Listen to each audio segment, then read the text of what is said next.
This video contains harsh language, specifically English. Warning: the following video contains opinions, and they could even be contrary to yours. Please remember that even in the heat of the moment, it's about opinion. If you watch the whole video and you still don't agree with me, well, feel free to sound off in the comments. Just don't be a jitterhouses. So we've got the second episode of Sonic X Shadow Generations Dark Beginnings to watch. Apparently Rouge is in this one. I had a little bit of misinformation the last time. I thought Rouge had a new voice actress. She doesn't. Rouge is voiced by Karen Strassman, who has been the voice of Rouge since like 2010, since like Sonic Generations. I will agree with people, she's not a very good Rouge, but that could be due to voice direction. I didn't really think Kirk Thornton was a very good Shadow, but the last episode of the Shadow anime made me realize that it was just a matter of voice direction. There's a difference between gun soldiers, but this is wrong, versus you got this, Sonic.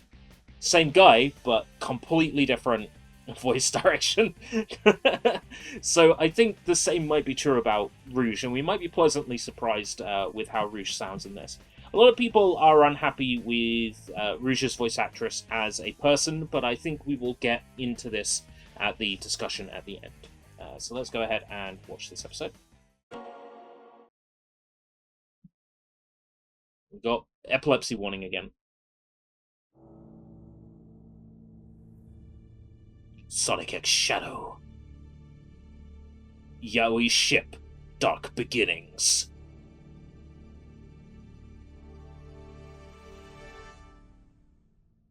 Finding the way. This is the way.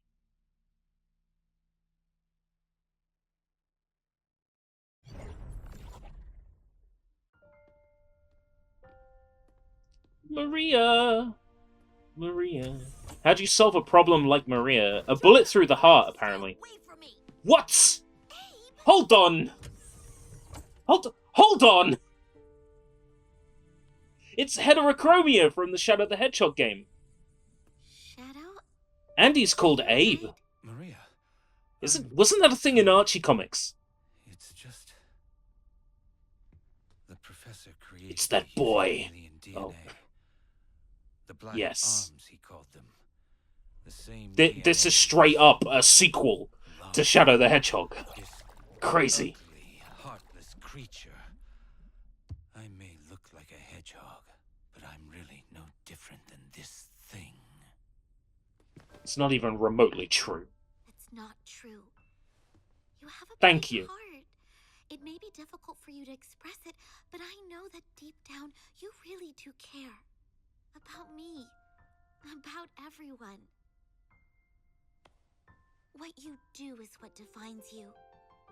I know you're having a hard It time is not our with it, circumstances but that I'm define sure who you we will one are. day. It is what we do with the gift of life. Isn't that right, Mewtwo? Then you'll find even more people you can trust.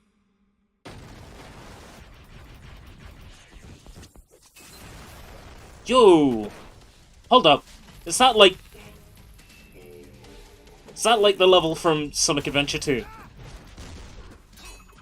Got the samurai egg pawns? Oh man, this is cool. It's Omega! Evening, handsome. Didn't expect to see you here. Rouge, Uh, what are you doing here? Lower the pitch. Just gathering some intel for Gun.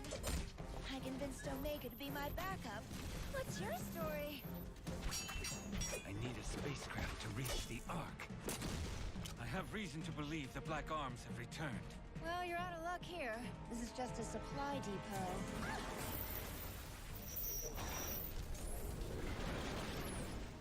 Hold that thought. That's from Shadow the Hedgehog. Take it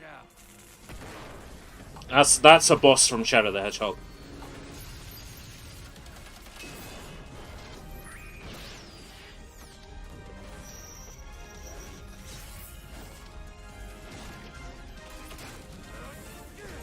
This animation is so good. Now about this spacecraft. I can take you to a ship, but in return you're going to have to promise to come to Sonic's birthday party.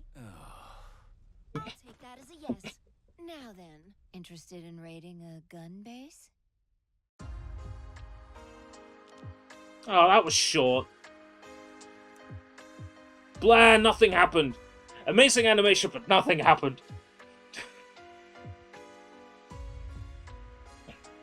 Little tie it into Sonic Generations there, near the end there. Everything I've been hearing about Sonic X Shadow Generations has been, like, crazy. Initially, we were told, oh, it's only, like, a bunch of levels. Now the official line is that it's as long a campaign as Sonic's. So basically, what Sega have done is release a sequel to Shadow the Hedgehog, and just included a remastered version of Sonic Generations taped to it. I suppose to try and get people to play a Shadow game, they've added the entirety of Sonic Generations to it as sort of like a sweetener. Well, I'm all the more excited for Sonic X Shadow Generations at the end of this month. It is the second most exciting game releasing this month, because of course there is a Monster High game releasing on the 29th. No, but in all seriousness, it is definitely the big thing I'm looking forward to this month in particular. It's very exciting that that Shadow is getting explored this much, because he's a character that I've loved, and I was always a little worried that his characterization wasn't treated properly in the last, like, 15 years. So it's nice to see them starting to show the character a bit more respect. Wow, just straight up wow. So I want to briefly touch on Rouge's voice. It's still a little bit, you know, I'm so stereotypical spy, and a little bit too high pitched for my liking. But I think the voice direction in Dark Beginnings is better. It's very clear that Karen Strassman can do a good Rouge voice if directed properly, and that is also true about Kirk Thornton. Once again, an absolutely brilliant Shadow performance in that episode. Very solid stuff. So the topic of Karen Strassman came up.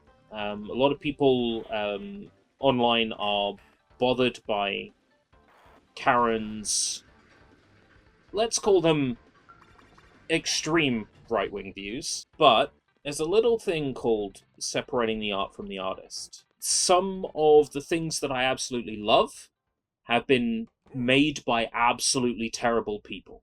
There are songs and bands that I enjoy, and then members of those bands do terrible, terrible things, and the music ends up in this grey area where you're not allowed to listen to it anymore because it's socially unacceptable. So you end up having to enjoy that music in private at home with your headphones on, sitting in the corner of the room like, oh, Thought Police, please don't come after me because I like the music of insert artist here. You can't live like that. I think it's very important to be able to separate the art from the artist in almost anything. There are some Robbie Williams songs I absolutely enjoy. Do I care much for Robbie Williams as a person? No. Will I be watching his autobiography where he is a monkey? I'm sorry, what the fuck? I don't care much for the person, but, you know, I like Angels, I like Supreme, I like Candy, I like a ton of his stuff. Don't like him. And then there's Graham Linehan, creator of Black Books, The IT Crowd, Father Ted. Don't agree with, like, half of his views. I think he's an unpleasant person who I would never want to meet, and certainly would not want to have a conversation with. Are Black Books, Father Ted, the IT crowd examples of some of the best and funniest British sitcoms out there? Yes! Does being unable to separate the art from the artist negatively impact on the other people that are involved with the show? All the actors and actresses and the other writers and comedians that helped shape the program.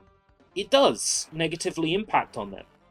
When you get into a situation with, let's say, music made by Michael Jackson, for example.